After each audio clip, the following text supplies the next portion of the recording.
It was December of 2014, and we went out for a pizza with our staff to treat them to a little lunch. I had lots of pizza, which, already cringing at if you're a Meniere's patient.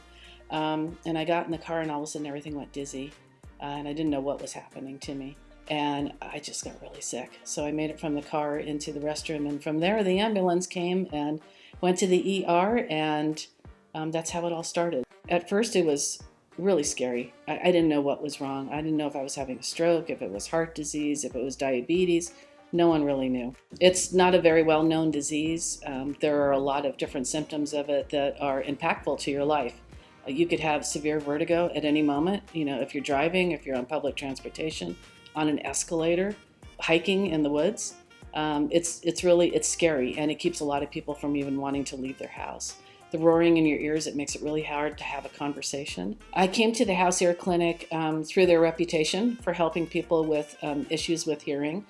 And I was really excited because I found them through a clinical study. So through that clinical study, I met a lot of great doctors, and we started talking about low sodium cooking and how that could be kind of something to help other people. I absolutely love cooking with Meniere's disease. I think it's brought my husband and I closer. So when we started going out on treasure hunts to find things that were low sodium, it was kind of our way of being a couple and a way of saying Meniere's disease is not going to affect our life in a way that we can't manage it.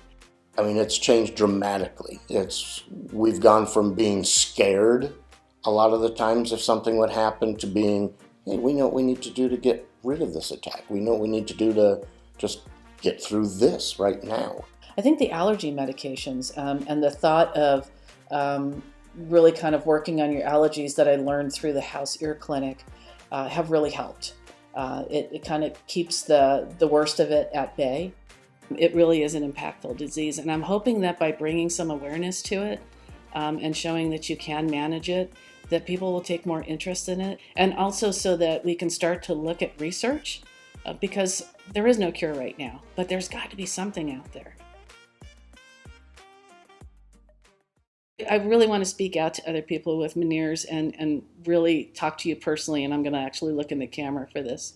Meniere's disease wants to get you. It's a horrible disease, and I know that, and I feel you, and I hope you know in my heart that I'm speaking to you personally right now.